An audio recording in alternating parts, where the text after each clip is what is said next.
Thank you for joining us for today's episode of The Real Spill, a podcast where I spill on all things multifamily advocacy and how we as industry professionals can work with our elected officials, stakeholders, and allies to bring about change for the rental housing industry. My guests are subject matter experts whose unique perspectives will help listeners understand how the issues impact them. Let's get into The Real Spill. Hi, everyone, and welcome to today's episode of The Real Spill here on the Multifamily Media Network. I'm back. Had a couple months hiatus as I traveled a decent amount for work and conferences and wanted to bring you guys up to speed on what I've been up to over the last couple of months since my last episode, which was with my good friend Mark Scully Vaughn. Mark is the president and CEO of Arleo Property Management, and he and I actually just had lunch yesterday catching up because we've all been so busy.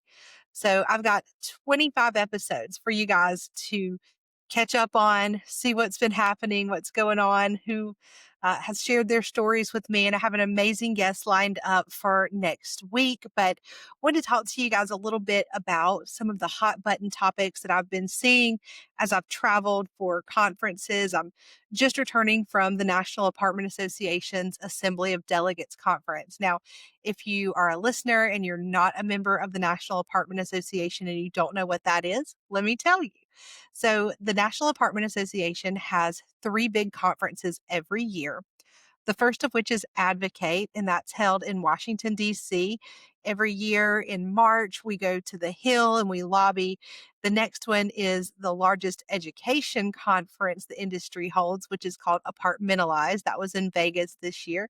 It's going to be in New Orleans in 2026 in June. And then we have the Assembly of Delegates, which is where the industry's delegates from all 10 regions come together in the city where the incoming chairman of the board lives or is currently doing business and working. This year, that gentleman is Chris Burns. Chris is with Willow Bridge, and he is in Atlanta, right outside of Atlanta. So this year's conference was held at the Lowe's Hotel there in the heart of Atlanta in Buckhead. So I'm a delegate for Region 4. I'm in South Carolina, which is part of Region 4.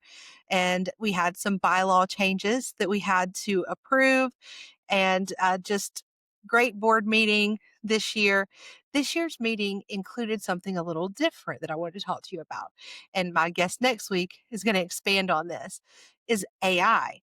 It's hit the workforce in the multifamily industry like never before.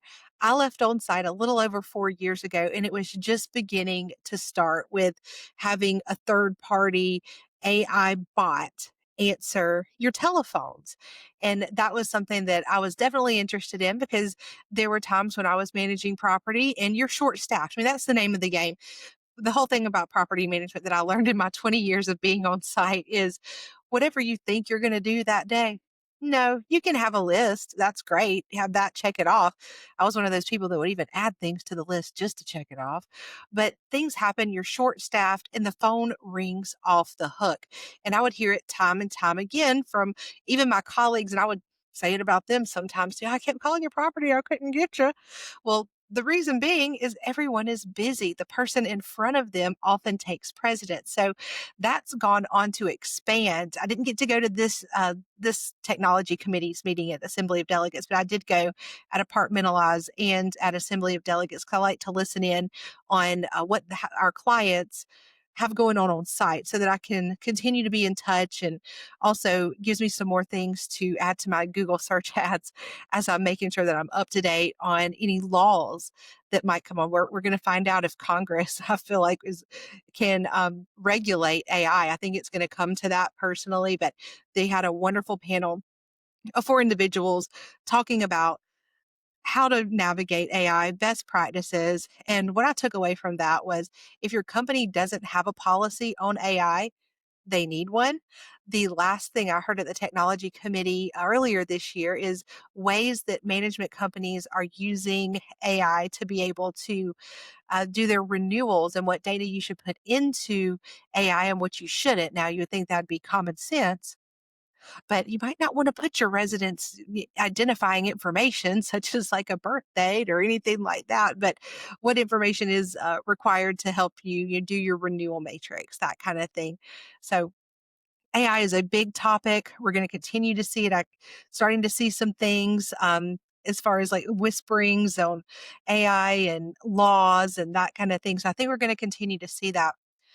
One thing that came up at the legislative committee meeting this year, or this session, Assembly of Delegates, during our round robin at every legislative committee meeting, which I'm very fortunate to be a member of NAA's legislative committee, we have a round robin, and everyone goes around and lists what keeps you up at night. Whereas mine was this eviction record ceiling bill that we have here in South Carolina that we're trying to work on. We've got some folks, and I don't like to say use the word sides, but we've got folks wanting to work on the issue and get some wins for the industry, some consumer tenant not protections, but some things in there for the residents that if they've had a case on their record that it falls off after a certain time, because South Carolina doesn't even have a way to expunge or anything like that, or even correct in some cases an erroneous record. So that was my thing. But going around the room, fraud is running rampant in our industry. And a conversation I had with our managing principal, Chris, was that this is a crime in all 50 states. It's called obtaining property under false pretenses. Reminder here, I'm not an attorney. I don't play one on Facebook or on the Real Spill or anywhere else. So this is just information, not advice. But these laws do exist, but some of the statutes are not necessarily strong enough to fully criminalize this act. So, some things that people were saying that are out there are packets that people are purchasing that are ready made. They're a few $100s, and you can get, I'm assuming, rental verification, income verification, identification, things that even the most complex of applicant screening software, they're not picking up on it. It's not picking up on it. So that's been a major issue. And here, y'all, this really just sent me over the edge. I guess my brain just doesn't think this way, that I'm not nefarious or try not to be. I'm real, but not like this, right? My brain didn't even go here.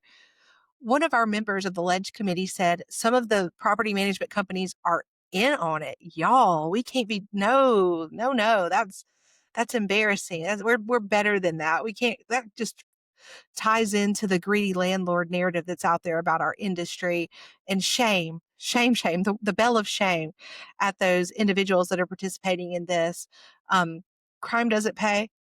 And I guess they're getting kickbacks, is what it sounds like, from the companies that are fraudulent, as well as they're getting a leasing commission, right, from the company in most cases. Just bad news all around. So fraud is another thing that is coming up that is rampant. Um, Also, this is the time of year a lot of affiliates are having their annual meetings. I just attended the Upper State Apartment Association's annual meeting, and I've been a member of that association for my entire career. It's grown, and I was on the nominating committee that put the 2024 and 2025 board of directors in place for membership slate approval. And it's on a personal note. I'm not going to get teary. Um, Very gratifying, heartwarming to see this generation of leaders come up through the ranks and to take lead here. Our board president, I'm incredibly proud of. I had her as an NALP student. For those who don't know, that's the National Apartment Association's leasing professional designation. It's now called the Certified Apartment Leasing Professional, so it's CALP, but NALP emeritus. She was one of my students there, and we became buddies, kind of helped give her advice here or there when she needed it, but she's done so amazing at leading our affiliate. We had Alan King come in, who's a 2025 chairman of the board, and speak to our membership. So that was an amazing meeting. And I shared a little bit there about what we've done this year as a committee. We have it was a council now. We call it our Government Affairs Council. But I want to talk to you guys. If you are a member of a local affiliate, please get involved in your government affairs council or committee. We need more owner operators. And I say this as someone who chairs or is over two government affairs committees. We, as supplier partners to the industry, most all of us once served on site in one way, shape, or form. But a lot of us, myself included, are a few years removed from that. So we really need volunteers that are on site that can speak to the issues they're seeing right now. Because, case in point, the legislative committee meetings round robin. I'd heard about fraud. Obviously, it's a topic that Chris Loebsack teaches a lot on and is all over the country teaching on it.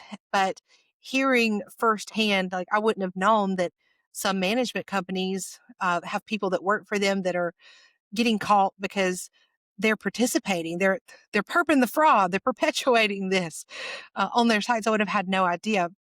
We need to have this information because those of us who are in positions of leadership within our committees, we're working on our 2026 legislative agendas. We need to know where to place this, right? And speaking of, if you have not received a legislative priority survey, you likely will from your local affiliate here in the next 15 to 20 days. I would say please fill those out and send those back so that the association executives, the government affairs directors know what to do for 2026. They want to represent the interest of owner operators in the best way possible. That's their fiduciary. That is what they are there to do. So it's so important to share your voice and to let them know what you're seeing on site. And fraud, one of the main things running rampant. I want to touch a little bit on ICE and border control, where I'm in the Southeast. We're starting to see ICE in Asheville, North Carolina, Charlotte, Raleigh. Want to let you know, again, information, not advice. There are resources out there that will help you when you're on site know how to navigate. And I'll tell you another thing that I heard that, and this is the real spill. I'm keeping it real. These are some touchy subjects at times, and I don't go too deep in the weeds on them, but we are seeing properties that are having a hard time operating because their supplier partners are not showing up to do work on site. And in some cases, y'all, the residents are calling ICE or the police on, which those are two different things, but they're calling and reporting people that are working on the property based on their physical appearance. So that's shameful, you guys. It's so sad. But this is happening. Units aren't getting turned. People are being left unhoused because they can't produce a make ready apartment because they don't have the people there to get those units ready for move in. It's, I'm not going to get emotional, but it's hard not to, that this is the case, that this is the state that we're in right now. But to let you know, my personal opinion, if I were on site, what would the real spill do? The real spill would go to the management company if they had not already developed one and say, we need a plan for what we are going to do, not if, but when ICE shows up on the property. And then I'd take it back old school, the way that I was trained, and that's role playing. We would run it through, run it through, run it through, because when they show up, you don't want to fumble. You want to be a well-oiled machine, and you want to be able to be the fiduciary that you are there to be for your owner operators and for your residents. So I would highly recommend going to the National Apartment Association's website, which is naahq.org, and looking up what their guidance has been, talking to your management company, and then developing a plan because it's happening. I'm seeing it on LinkedIn, Facebook, TikTok. They're showing up, and you don't want to be unprepared. So that would be my personal opinion and what I would do if I were still managing rental property at this point. But that was a major topic that's just come up more and more since we've been back from AOD, which has just been right out a week. So I would definitely keep a lookout for any updates. They update those in real time Also, our government shutdown, the longest in our nation's history, is now over. So we're going to start to see those payments coming back through. I just happened to see one of my cousins is in the military and saw where she, of course, had missed two paychecks, and thank goodness that she and her wife were in a position where they were okay. But as these checks start coming in and they're able to regain their footing, we talk about food scarcity this time of year too, with it being the season of Thanksgiving. Um, there are food banks here in Greenville. We have Harvest Hope, and there's others too. The Apartment Association has just put out something here upper state. There's another food bank that I need to look up what that name is, but there are organizations to give food to. Some of these folks who went without pay didn't have the savings to be able to float themselves for that long. They didn't think that the government would have been shut down for that long. And really that's by no fault of their own. Things are expensive right now. You know, our household is is going to a few different grocery stores to get the best prices too, and reminds me of growing up. And for those of you who know me, or if you don't, I'll tell you, I grew up in a very small town here in South Carolina where my grandparents were part of like the greatest generation. My parents are baby boomers. My grandfather would clip coupons every week, and she'd be mad if I called her grandmother. She was nanny. She would go to three or four different stores just to make sure that they had the best prices on everything. Um, and he retired from the postal service, so did very well. But it's an issue that our neighbors, our communities are facing right now. And I want to encourage you guys to go through your pantries. My husband is a saint. He did this on Saturday. I call it a conference hangover when I come back, and it has absolutely nothing to do with alcohol and everything to do with social interaction. I work from home. I am an extroverted introvert. I can be on Zoom and interact all day. Generally, the most social interaction I get is at our gym every day when I go. But he let me sleep in on Saturday morning. I was like, I just cannot. I need to rest. I've got to decompress from the busy week with folks and people that would genuinely care about, but from all over the country. It's a lot of interaction. He took that time to clean out our pantry, and we have tons of canned goods in there. We have a 17-year-old son, and my mother-in-law will take him to the grocery store when he's with her, and a ton of canned goods. And I know he's not going to eat this stuff, but I always hold on to it just in case. But also for this time of year when we look at cleaning out the pantry and that kind of thing. So I would recommend that anyone who can participate in a local food bank collection that's going on right now. It's all over the country, so I'm certain that there's something in your area if you are not already aware of one. But so much going on with the government in the reopening and just getting back on track. So as those payments start to come in, I'm hopeful that many of you reached out to your legal counsel, or if you're one of our clients, that you've reached out to one of our attorneys to just ask some questions on non-payment of rent, what kind of grace can be given, that kind of thing. And if, of course, if you have any questions about how this impacts opening up, the opening up might have on rental payments, of course, ask those same individuals. If we're happy to help you. And a lot of you probably saw that the enterprises, which is what Fannie Mae and Freddie Mac are known as, they're no longer enforcing that 30-day notice to pay or quit in the mortgage document. So you're not going to get in trouble with like a refinance or something like that, or a mortgage inspection. But that does not mean that the CARES Act 30-day notice to pay or quit for CARES covered properties, meaning federally backed properties, is over. In fact, you pick about or joke about an act of Congress. It will take an act of Congress to have that repealed.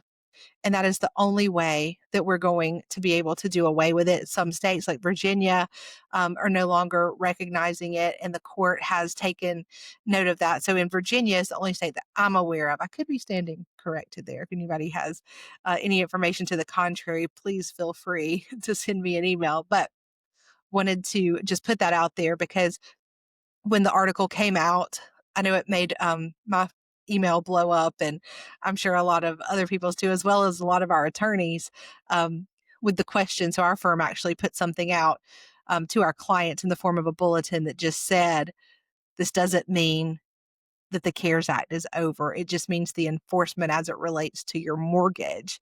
If it is a CARES covered property, that's the main difference there. So it's a little bit about what I've been up to. The Assembly of Delegates most recently. Before that, I was in Denver for the Rawls conference. That was a wonderful experience. Hearing a gentleman speak that is an NAA member. His name is Teo, if I'm not mistaken. He actually does some classes at Harvard, and he was talking about affordable housing, and everybody wants to know, why is rent so high? Why is housing so unaffordable? Well, he broke it down quite simply that housing is one of the only things that, if there's not enough of it, the answer is not just make more, right? So if they're out of this microphone here that I got from the Amazon, okay, they're gonna make more, right? With housing, that's the only thing they want to, I say it's a lot of times it's on the local municipality level where you have zoning restrictions and the like that are preventing building or making it harder to build. Um, Code enforcement, I mean, different things are causing this to happen. But he compared the scarcity of housing to a game of musical chairs. And I think that's the truth. You should not have to play musical chairs to find housing. That's why it's so important. They say politics is local, and it truly is. I want to encourage everyone to please look out for what is going on your city and county council. Reach out to your city or county council member and try to develop a rapport. And I tell y'all, real, mine won't call me back. He won't email me back. And I've seen him at some events, and I'm like, hi, you know, and oh yeah, email me, we'll get together. And I'm not, I have manners. And so I'm not going to say, yeah, right. I've tried.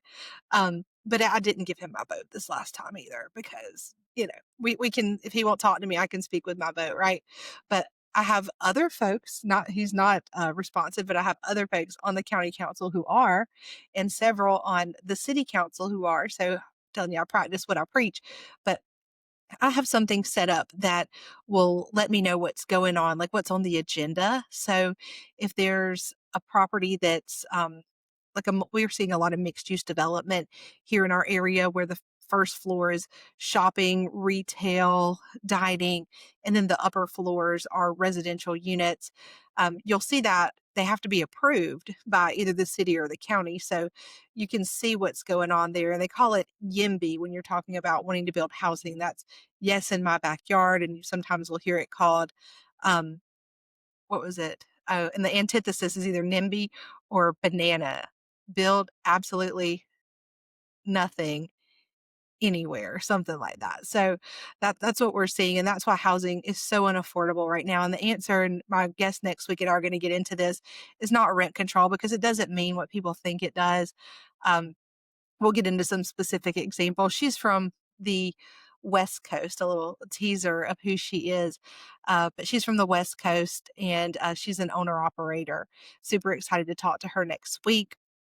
But the Rawls Conference is solely for government affairs directors, folks like myself that work for a law firm that practices in the multifamily space, which, again, not an attorney, but I'm our legislative and regulatory affairs program administrator. And part of what I do, which this podcast is completely separate, nothing I say here is representative of the firm that I work for, but I keep my ear to the ground so that I know what's going on from the local municipality level, the state level, and the federal level in every state that our firm practices in, so that I can keep our attorneys and partners up to date on anything that might impact our clients. And that way, the client brings it up, they're already in the loop, they know what's going on. And it is a full-time job that keeps me very, very, very busy. I'm seeing about 300 emails plus a day that I go through, and a lot of them are Google words. Just, I have some hot words, about 26, I think, right now, that let me know what's going on. And I've included in that some of the things on the local municipality level so that way I know what's going on. And not every affiliate has a paid government affairs director. South Carolina doesn't have any affiliates that do. But if I see something coming up, I could even reach out to the association executive or the government affairs council or committee for that affiliate and say, hey, you might want to send somebody to this meeting. They're talking about the budget and they're wanting to cut funds for affordable housing. Like earlier this year, I signed up to go speak at a Greenville County Council meeting asking our county council to keep some funds in the budget for affordable housing this year. Um, it's not hard to do, guys. Just NAA will develop some facts for you to read. You don't have to invent the wheel if you don't want to.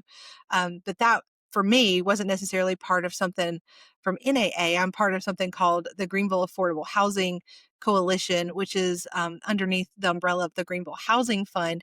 The Greenville Housing Fund has financially backed a lot of affordable housing developments here in the Greenville area. And I'd had a connection. If you guys have listened to the podcast, then you know that I've had Tina Belgi. She just got elected to Greenville City Council as member at large. Congratulations to Tina. I'm going to have her back to talk about what her plans are now that she has been elected.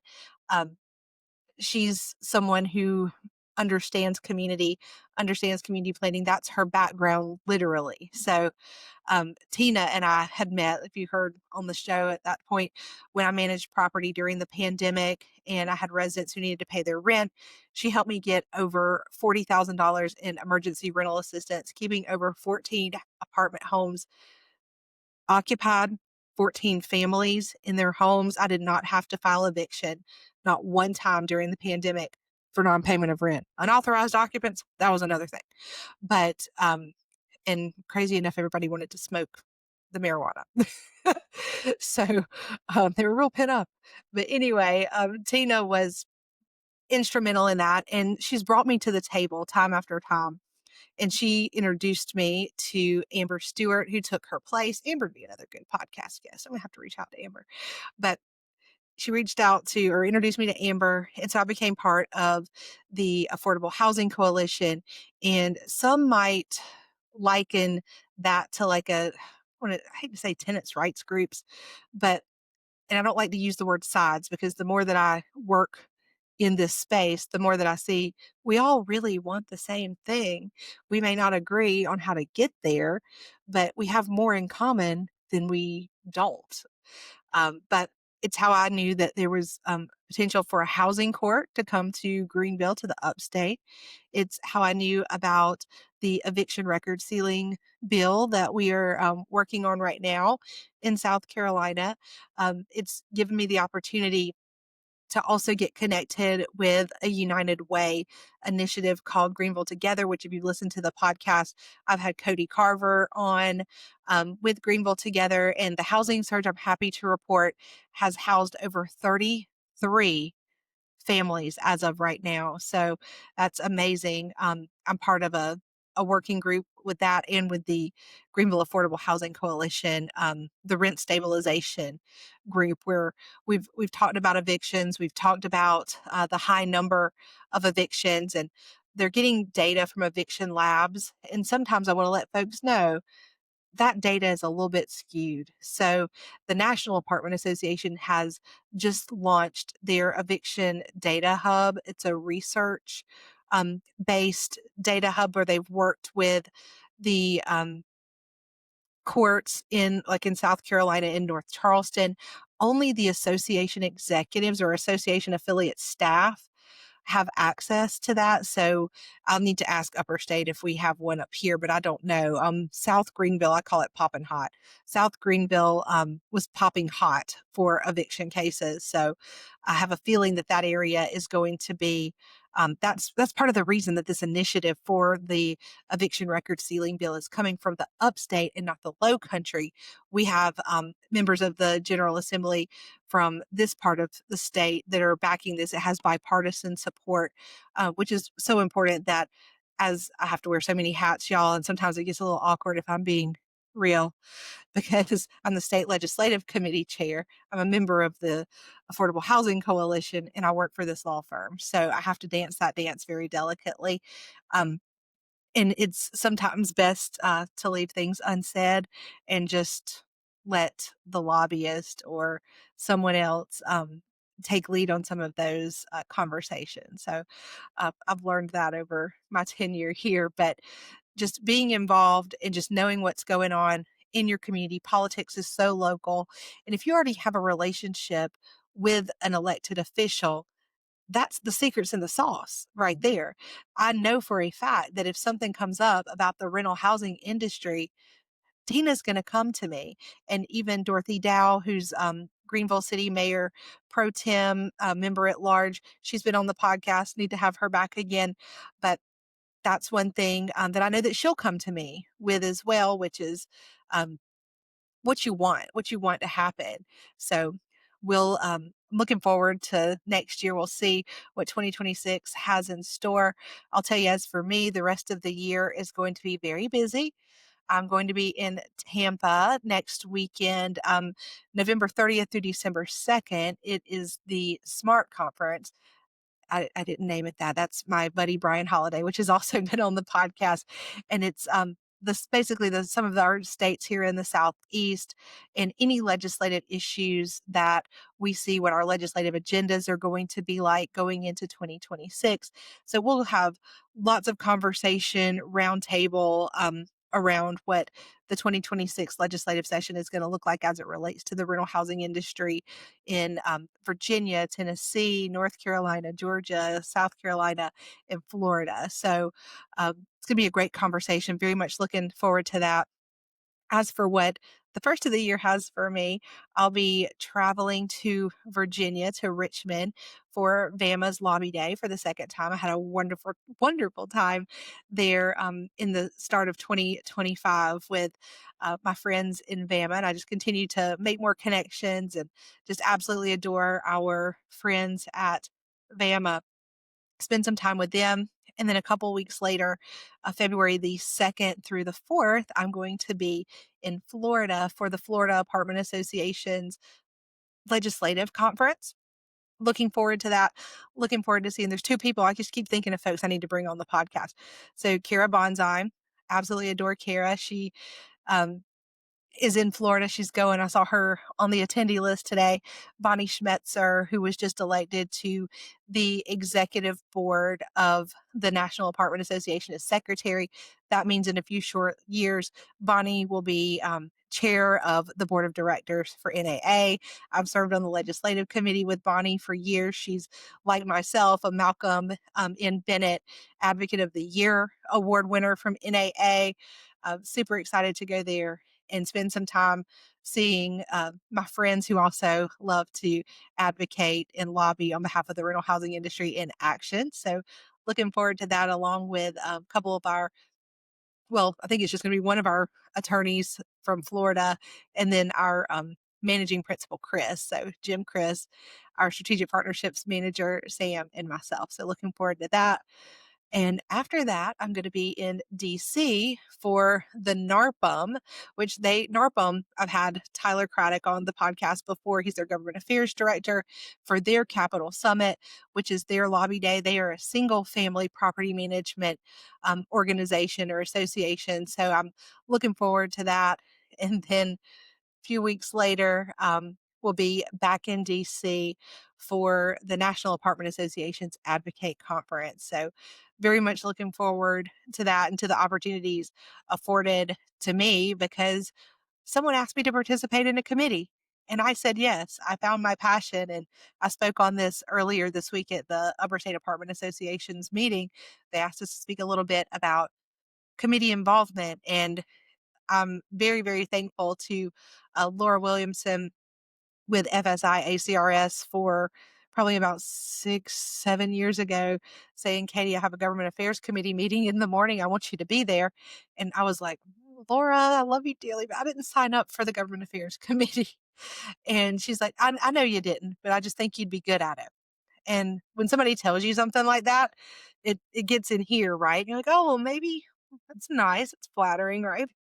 So showed up. Turns out I did have a passion for it. And, my office is filled with pictures of senators, congressmen, and something I've really enjoyed doing. And nothing more fulfilling, as I said the other day at our meeting, than getting an alert from congress.gov that a member that you spoke to co-sponsored a piece of legislation. And I'm still looking out for that. Congressman Timmons, I've been in touch with your office. They're following our UMB 2.0 bill. So just so he knows. And hopefully going to have him on the podcast at some point as well to talk about some things on the federal level as far as housing goes. He's on the committee. So um, on House Financial Services, which is where the majority of the bills go regarding the rental housing industry. So I'm looking forward to that and having some great guests for our listeners here in the remainder of 2025 and then for 2026. And like I said, I didn't have podcast host on my bingo card for 2024, 2025, 2026, but here I am. And I just can't tell you all enough how humbled and thankful I am to have this platform where I do my best to use it to voice the stories of the real people who are owner operators, who are supplier partners to the industry, for elected officials on all levels, so that they have a platform and that we can humanize them and understand that they do depend on their constituents. They do want to hear from their constituents on how we can work together on issues. And as it relates to my podcast, it's on anything from the municipal level up to the federal level that could impact the rental housing industry. Something I'm very passionate about. If we don't take care of our industry, it certainly won't take care of us, right? Like we've got to be the voice for our industry so that our lawmakers, the general public, know that we're just people like anyone else. We're not the big bad landlord. We have a heart for what we do and we enjoy what we do. We love our residents. So just want to thank you guys for listening in today and listening to my little update from where I've been in my travels and what we have on the horizon for 2026. And with that, I hope you guys have a very, very happy Thanksgiving. And I'll be on next week with a very special guest from the West Coast who is just, I don't want to curse on here and I won't, but she is a bad mama jamma. Let's just say that. Let's say that. She's a bad mama jamma. Okay. Yeah. Had to do a little dancing, a little singing. I normally end it with what's your favorite song and why. That's the song of the day, Bad Mama Jamma, because she is. But with that, I'll give you guys back some time in your day. Thanks for listening to this episode of The Real Spill here on the Multifamily Media Network.